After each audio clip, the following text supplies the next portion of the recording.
வணக்கம், welcome to Chitra Murali's kitchen. இன்னைக்கு என்ன ரெசிபி பார்க்க போறோம்னா மஷ்ரூம் ரைஸ் தான் பண்ண போறோம். மஷ்ரூம் வந்து நமக்கு பிடிக்கலனாலும் பசங்களுக்கு ரொம்ப பிடிக்கும். அதனால மஷ்ரூம், சோயா இதெல்லாம் உடம்புக்கும் நல்லதுதான். அதனால வாரத்துல ஒரு நாள் சேர்த்துக்கிறதுல தப்பும் கிடையாது. இன்னைக்கு நாம வந்து மஷ்ரூம் ரைஸ் தான் பண்ண போறோம். நான் மஷ்ரூம் சேர்க்கிறேன். நீங்க மஷ்ரூம் வேண்டாம் அப்படின்னு நினைச்சீங்கன்னா நீங்க வந்து பன்னீர் சேர்த்துக்கலாம், இல்லை என்ன காய்கறி வேணாலும் சேர்த்துக்கலாம், இல்லை உருளைக்கிழங்கு மட்டும் இருக்குன்னா அது மட்டும் கூட சேர்த்துக்கலாம். தாளிக்க போறது இல்லை எதுவுமே. நம்ம வந்து இன்னைக்கு தனியா மசாலா யூஸ் பண்ணி தான் பண்ண போறோம். ஸோ ஃபர்ஸ்ட் வந்து என்ன பண்ண போறோம்னா, பேன்ல வந்து எண்ணெய் விட்டுருக்கேன், அதை நல்லா காஞ்சின்னு இருக்கு. இதுல நல்ல ஒரு 2 வெங்காயம் நீட்ட வாக்குல கட் பண்ணி வச்சிருக்கேன், அதை சேர்த்துக்கலாம். நம்ம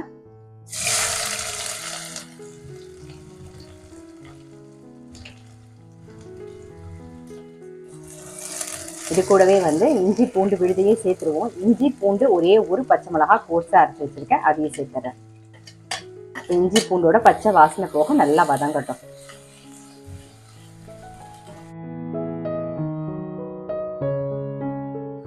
இஞ்சி பூண்டோட பச்சை வாசனை போயாச்சு. வெங்காயமும் கண்ணாடி மாதிரி நல்லா வதங்கிடுச்சு. இப்போ ஒரே ஒரு தக்காளி நீட்ட வாக்குல கட் பண்ணி வச்சிருக்கேன், அதை சேர்த்துக்கிறேன். இது கூடவே வந்து மஞ்சள் பொடியும் சேர்த்துடலாம்.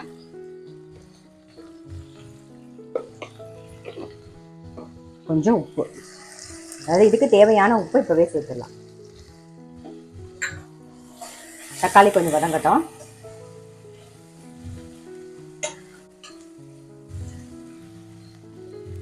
கொஞ்சம் கொத்தமல்லி சேர்த்துப்போம். புதினா இருந்தா புதினாவும் நீங்க சேர்த்துக்கலாம். நான் இன்னைக்கு புதினா சேர்க்கல, கொத்தமல்லி மட்டும்தான் சேர்த்துருக்கேன். இப்போ தக்காளி வதங்கிட்டு கட் பண்ணி வச்சுக்கிற மஷ்ரூம் சேர்த்துக்கலாம்.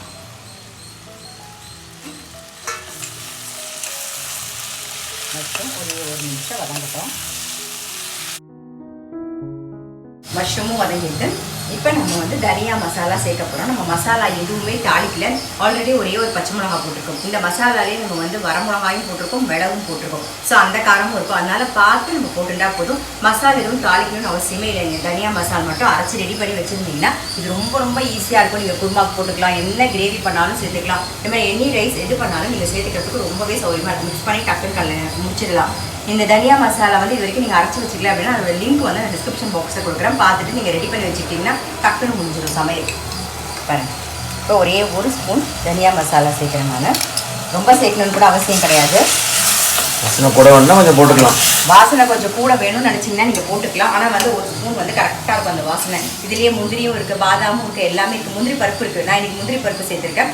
முந்திரி பருப்போட நீங்கள் பாதாம் இருந்தால் அது கூட சேர்த்து கூட நீங்கள் பண்ணிக்கலாம். இந்த மசாலாவை பொடி மசாலா பொடியை வந்து நீங்கள் முந்திரி பருப்பு இருந்தால் அது கூட சேர்த்து முந்திரி பாதாம் போட்டு பண்ணலாம். நான் வந்து முந்திரி பருப்பு மட்டும் போட்டு உங்களுக்கு அரைச்சி காமிச்சிருப்பேன். நீங்கள் அதோட பாதி முந்திரி பாதி பாதாம் போட்டு வறுத்துட்டு கூட அரைச்சி பண்ணிக்கலாம். ரொம்ப நல்லா டேஸ்ட்டாக இருக்கும். நமக்கு இந்த குருமாலாம் பண்ணுறோம் இல்லையா, அப்போல்லாம் இந்த மசாலா போட்டிங்கன்னா ரொம்ப சௌகரியமாக போடும். தாளிக்கெல்லாம் வேண்டாம், டக்குன்னு முடிஞ்சிடும். தேங்காயை அரைச்சி விட்டோமா ஒரு குருமா உடனே ரெடி ஆகிடும். தனியா மசாலா பொடி போட்டு ஒரு நிமிஷம் நம்ம வதக்கியாச்சு. இப்போ ஒரே ஒரு கப் பாஸ்மதி அரிசி எப்பயும் போல நல்லா அலம்பிட்டு ஒரு 20 நிமிஷம் ஊற வச்சு தண்ணியெல்லாம் வடியை விட்டு எடுத்து வச்சுருக்கேன். இப்போ அதை சேர்த்துக்கிறேன்.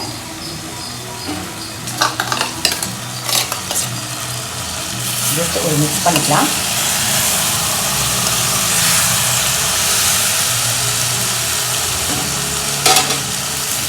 இப்போ இதுக்கு வந்து நம்ம வந்து தண்ணிக்கு பதிலாக தேங்காய் பால் சேர்க்க போகிறோம். ஒரு 1.5 கப்பு தேங்காய் பால் சேர்க்க போகிறோம்.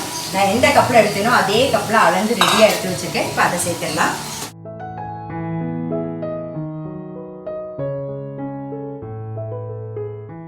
அவ்வளோதான். அடுத்த சிம்மில் வச்சுட்டு அப்படியே மூடி வச்சுருங்க, வெந்துடும்.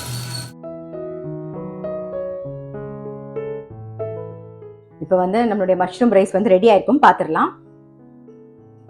பாருங்க, நல்லா வெந்திருக்கு. தெரியும் உங்களுக்கு, தெரியுதா? உடையா அப்படியே கலரி விடணும். இப்போ இதில் வந்து மேலாக நெய் ஒரு ஸ்பூன் விட்டுருவோம்.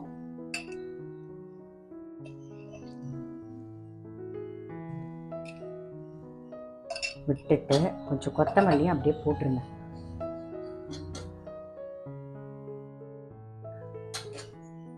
ஜஸ்ட் அப்படியே ஒரு கலரிட்டு மூடி ஆஃப் பண்ணிட்டு மூடி வச்சுருங்க. அப்படியே உலை போட்டோம்.